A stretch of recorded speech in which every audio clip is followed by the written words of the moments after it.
Hello students, मैं अविनाश कुमार सिंह यहाँ आपके प्लेटफॉर्म पे आपका स्वागत करता हूँ। हम लोग यहाँ पे अब हम लोग बैलेंस करना इक्वेशन को सीख चुके हैं, ठीक है।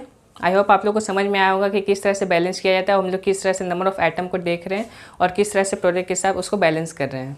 अब यहाँ पे इस चैप्टर के अगले टॉपिक में हम लोग जाते हैं, जहाँ पे हम लोग को पढ़ना है टाइप्स ऑफ केमिकल रिएक्शंस। कितने तरह के हम लोग को रिएक्शंस इस चैप्टर पे पढ़ने हैं वो मैं आपको एक एक करके बताऊंगा। पहले मैं यहाँ आपको सारा ये रिएक्शंस के नाम लिख के दिखा देता हूँ कि आप लोगों को टोटल कितने रिएक्शंस यहाँ पे पढ़ने हैं।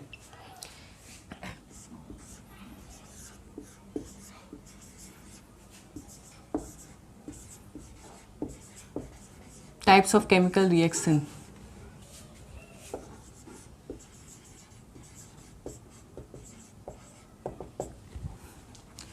तो यहाँ पे आपको टाइप्स ऑफ केमिकल रिएक्शन पढ़ना है, जिसमें पहला आपका रिएक्शन है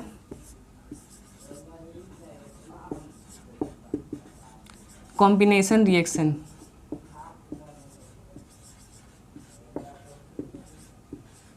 पहला आपका रिएक्शन है कॉम्बिनेशन रिएक्शन। दूसरा आपका है डिकम्पोजिशन रिएक्शन।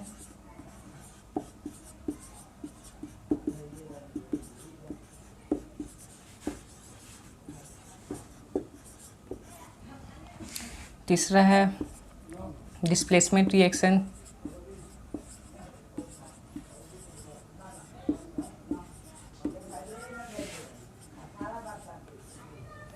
चौथा है आपका डबल डिस्प्लेसमेंट रिएक्शन।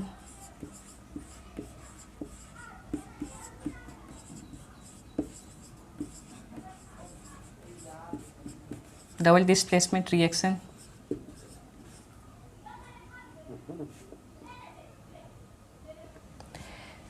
और आपका यहाँ पे है लास्ट जो हम लोग पढ़ना है हम लोग को oxidation and reduction reaction.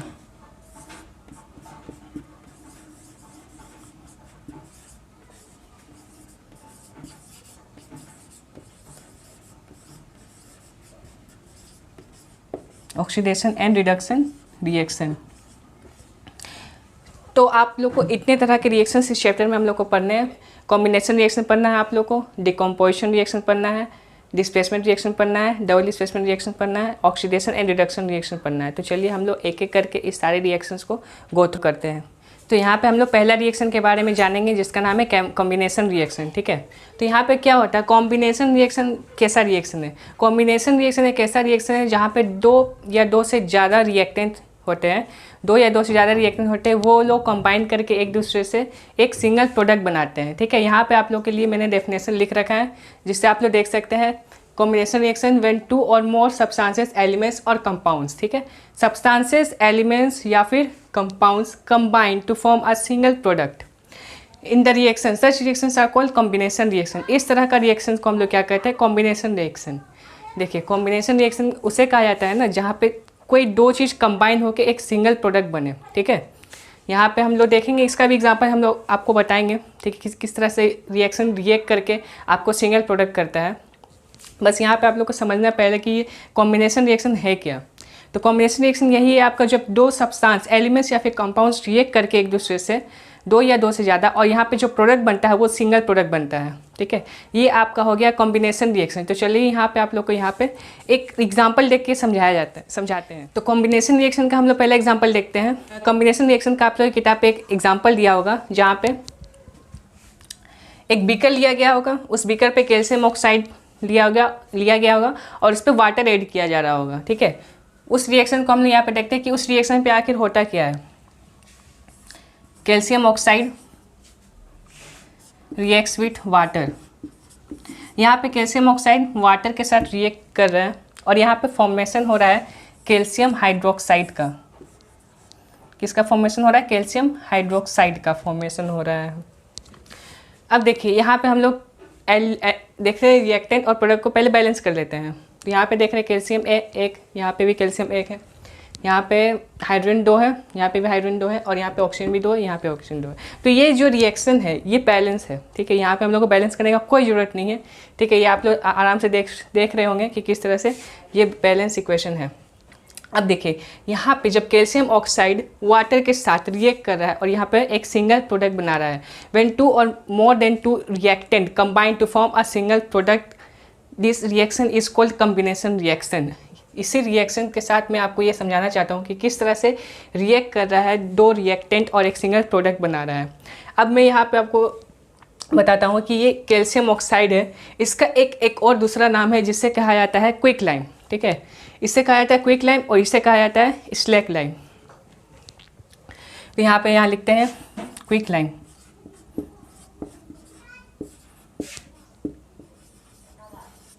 Quick lime reacts with water और ये बनाता है आपका स्लैक लाइम।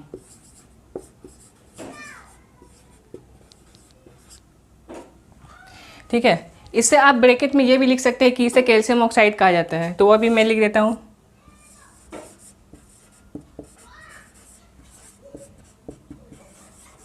Calcium oxide.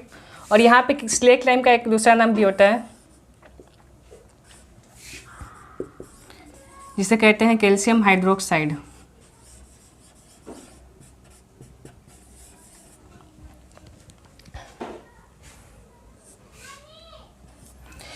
तो यहाँ पे हम लोग एक बार फिर से मैं आपको बताता हूँ, यहाँ पे कैल्शियम ऑक्साइड वाटर के साथ रिएक्ट करके एक सिंगल प्रोडक्ट बना रहा है जिसका नाम है कैल्शियम हाइड्रोक्साइड। तो यहाँ पे आप लोगों को एग्ज़ाम में कंफ्यूज करने के लिए क्वेश्चन इस तरह से दे सकता है कि जब आप लोग का क्विक लाइम वाटर के साथ रिएक्ट करता है तो आपका कौन सा प्रोडक्ट बनाता है। यहाँ पे आप हो सकता है कि कैल्शियम हाइड्रोक्साइड ना लिखा हो, या फिर यहाँ हो सकता है कि कैल्शियम ऑक्साइड ना लिखा हो, ये तरह का नाम लिख रहा हो, क्विक लाइम और स्लैक लाइम नाम लिख रहा हो।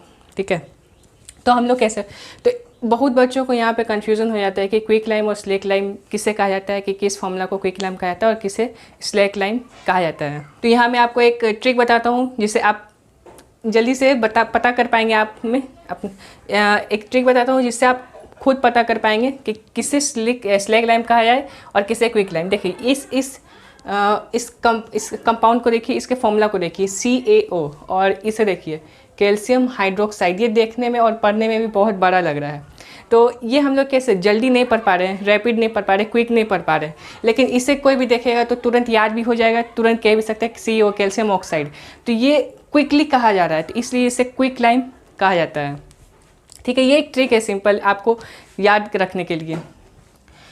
अच्छा, आप लोग अपने घर पे जो वाइट वॉशिंग वगैरह करते हैं, तो वो वाइट वॉशिंग जो करते हैं वो इसके मतलब कि जो यहाँ कैल्शियम हाइड्रोक्साइड है इसी का वाइट वॉशिंग किया जाता है। ठीक है, तो यहाँ पे वाइट वॉशिंग करते वक्त कुछ दिन के बाद हम लोग देखते हैं कि उस पर शाइनिंग सरफेस आ जाता है, तो हम लोग वो देखेंगे किस तरह से वहाँ पे रिएक्शन होते हैं और शाइनिंग सरफेस क्रिएट हो जाते हैं, बन जाते हैं वहाँ पे शाइनिंग सरफेस कुछ दिन के बाद।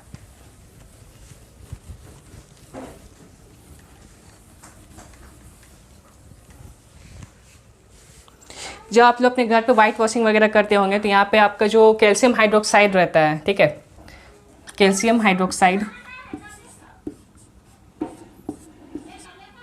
रिएक्ट करता है। किससे रिएक्ट करता है?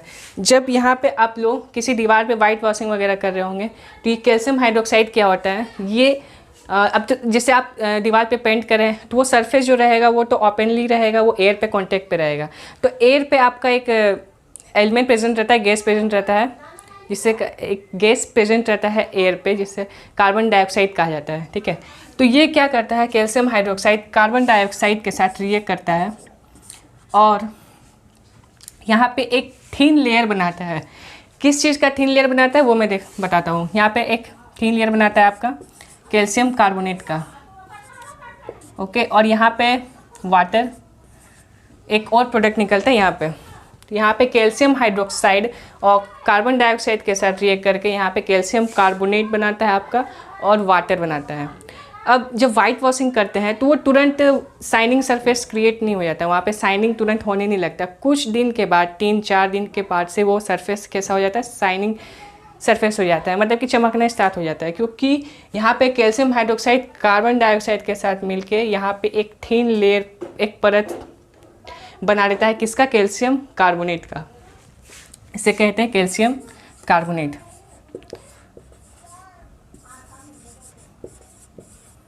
Calcium carbonate. और ये तो आपको पता है, ये स्लेक लाइम कहा जाता है इसे, और इसका दूसरा नाम है calcium hydroxide.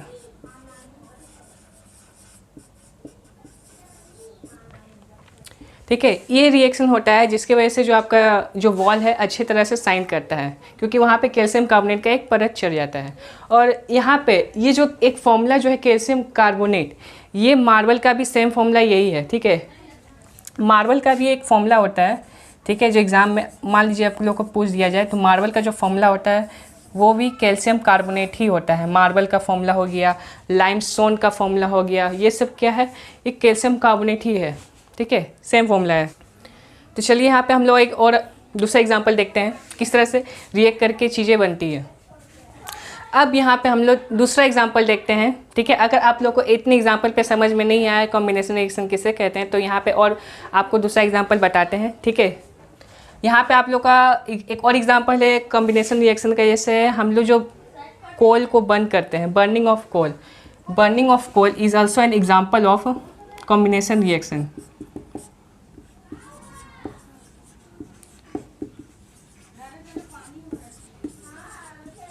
Burning of coal ये भी एक कॉम्बिनेशन रिएक्शन का एग्जांपल है। कैसे है वो मैं आपको दिखाता हूँ। यहाँ पे आपका कोल लिए, ठीक है। अब कोल जब ऑक्सीजन के प्रेजेंस पे हीट करेंगे, कोल जब ऑक्सीजन के प्रेजेंस पे हीट करेंगे तो यहाँ पे आपका प्रोडक्ट बनाएगा क्या, कार्बन डाइऑक्साइड।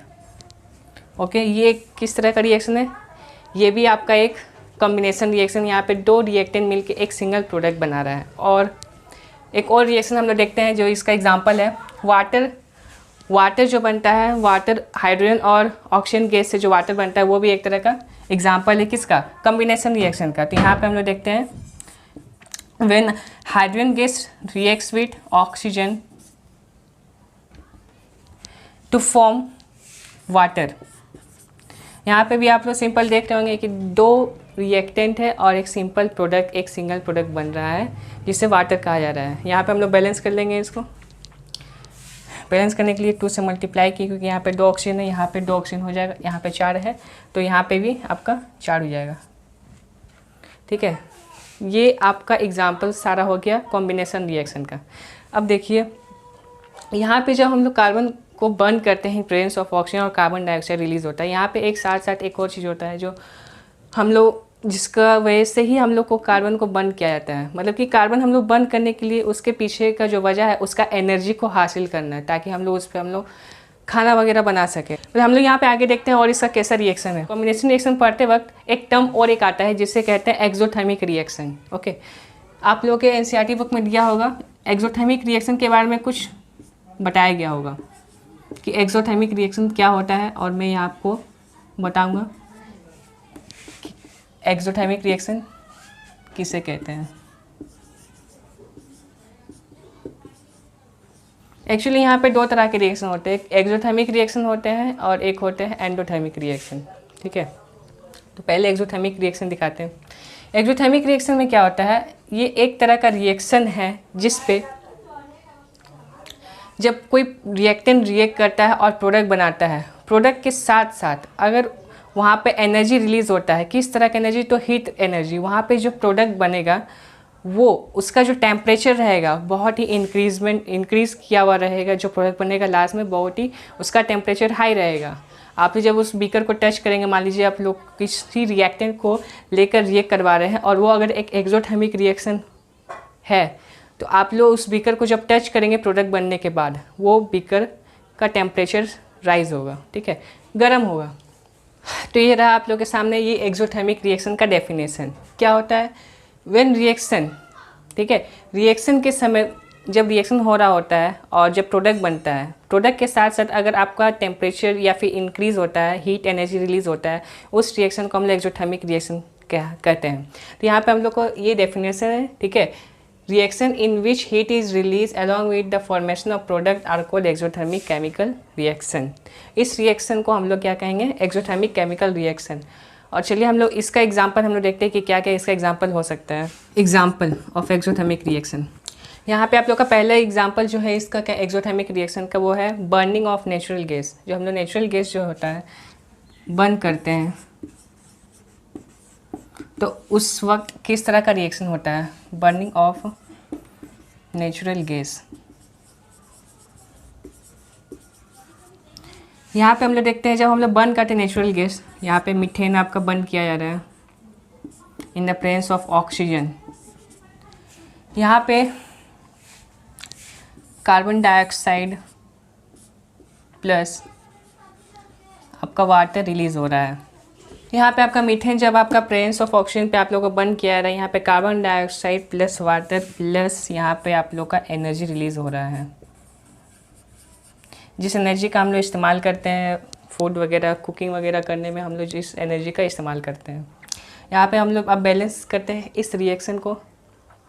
बैलेंस करने के लिए कार्बन का आइटम तो सिंपल सेम है आप लोग का, हाइड्रोजन यहाँ पे 4 है, यहाँ पे आप लोग का 2 हाइड्रोजन है, यहाँ पे 2 से मल्टीप्लाई करेंगे और यहाँ पे हम लोग देखते हैं कि ऑक्सीजन का 2 एटम है और यहाँ पे आपका 2 into 1 2 + 2, तो यहाँ पे 4 है, तो यहाँ पे 4 ऑक्सीजन करने के लिए यहाँ से 2 से मल्टीप्लाई करना होगा। ठीक है, अभी आप लोग का बैलेंस केमिकल इक्वेशन हो चुका है। यहाँ पे हम लोग क्या कर रहे हैं, बर्निंग ऑफ नेचुरल गैस एक तरह का एक्सोथर्मिक रिएक्शन है। क्यों? यहाँ पे मीथेन आपका ऑक्सीजन के प्रेजेंस पे जब बर्न करते हैं तो यहाँ पे बहुत सारा एनर्जी रिलीज़ होता है, जिस एनर्जी का हम लोग यूज़ करके फूड वगैरह कुकिंग में यूज़ करते हैं, खाना वगैरह बनाने में। और उसके साथ साथ यहाँ पे कार्बन डाइऑक्साइड और वाटर भी रिलीज़ होता है। ये आप एक तरह का एक्सोथर्मिक रिएक्शन है। इसके अलावा एक और रिएक्शन है जो एक्सोथर्मिक रिएक्शन है और वो है, यहाँ 1 एग्जांपल, यहाँ सेकेंड, दूसरा है रेस्पिरेशन। जी हाँ, रेस्पिरेशन जो हम लोग लेते हैं वो भी एक तरह का एक क्या है, एक्सोथर्मिक रिएक्शन कहलाता है। दूसरा हम लोग का एक्सोथर्मिक रिएक्शन का एग्जांपल क्या है, रेस्पिरेशन। जी हाँ, रेस्पिरेशन भी एक तरह का क्या है, एक्सोथर्मिक रिएक्शन है। किस तरह है वो मैं आपको बताता हूँ। हम लोग जो डे टू डे लाइफ में हम लोग जो टास्क करते हैं, हम लोग को एनर्जी का जरूरत पड़ता होगा। वो एनर्जी कहाँ से आता है? जो हम लोग फूड वगैरह खाते हैं, ठीक है, फूड वगैरह खाते हैं, जैसे पोटैटो हो गया, व्हीट हो गया, राइस हो गया, ये सब जो हम लोग खाते हैं, इस सब से हम लोग को क्या मिलता है, एनर्जी मिलता है। वो एनर्जी किस तरह मिलता है, अंदर में क्या रिएक्शन चल रहा होता है, वो मैं यहाँ आपको बताता हूँ। जब हम लोग कोई फूड वगैरह खाते हैं, वो हम लोग का शरीर के अंदर जाके सिंपलर प्रोडक्ट्स में ब्रेक कर जाता है। वो सिंपलर प्रोडक्ट में क्या होता है, जो वहाँ पे कार्बोहाइड्रेट होता है वो ब्रेक करता है ग्लूकोज पे, ठीक है। वो कार्बोहाइड्रेट ग्लूकोज में ब्रेक करके हम लोग को जब रेस्पिरेशन लेते हैं, वो ऑक्सीजन हम लोग के सेल में जाता है और ग्लूकोज उस ऑक्सीजन के साथ रिएक्ट करके सेल में आपका एनर्जी प्रोवाइड कराता है in the form of ATP. ATP type का एक एनर्जी का फॉर्म है जो हम लोग को शरीर को मिलता है खाना खाने से। यहाँ मैं आपको रिएक्शन करके दिखाता हूँ कि किस तरह से वो रिएक्शन होता है। अब यहाँ पे हम लोग देखते हैं कि ग्लूकोज जब ऑक्सीजन के साथ रिएक्ट करता है तो यहाँ पे क्या क्या प्रोडक्ट बनता है और किस तरह से हम लोग को एनर्जी मिलता है। यहाँ पे ग्लूकोज का फॉर्मूला आपका था C6H12O6। जब रिएक्ट करता है हमारे सेल्स के अंदर ऑक्सीजन के साथ और ये प्रोडक्ट देता है carbon dioxide plus water plus energy. ठीक है, ये एक रिएक्शन हमारे शरीर के सेल के अंदर होता है जिसके थ्रू हम लोग के हर एक सेल पे एनर्जी मिलता है और हम लोग अपना डे टू डे लाइफ को टास्क को कर पाते हैं। यहाँ पे बैलेंस करने के लिए यहाँ 6 से मल्टीप्लाई करेंगे, यहाँ से 6 और यहाँ पे 6 मल्टीप्लाई करेंगे। अब ये आप लोग का बैलेंस हो चुका होगा। कार्बन 6 है, यहाँ पे 6 कार्बन है, चेक कर लीजिए एक बार। कार्बन है, यहाँ पे हाइड्रोजन 12 हो गया है, यहाँ पे भी 12 है, यहाँ पे ऑक्सीजन 6 है और प्लस 6 × 2 12, 12 + 6 18 हो गया आप लोग का। प्रोडक्ट पे भी 6 × 2 12 + 6 18, ये आप लोग का बैलेंस हो चुका है। ये रिएक्शन हमारे सेल्स के अंदर होता है जिसके थ्रू हम लोग को क्या मिलता है, एनर्जी मिलता है। तो आपका रेस्पिरेशन क्या है, एक एक्सोथर्मिक रिएक्शन है। और एक एग्जांपल और है, जब पहला क्लास मैंने आप लोग का लिया था इस चैप्टर का, जो मैंने आप लोग को बताया था, जो मैग्नीशियम रिबन है ऑक्सीजन के प्रेजेंस पे उससे जब बर्न किया जाता है वो प्रोडक्ट बनाता है मैग्नीशियम ऑक्साइड। ठीक है, जब मैग्नीशियम रिबन बर्न किया जाता है ऑक्सीजन के प्रेजेंस पे तो बनाता है मैग्नीशियम ऑक्साइड। ये भी एक तरह का क्या है, एक्सोथर्मिक रिएक्शन है। ठीक,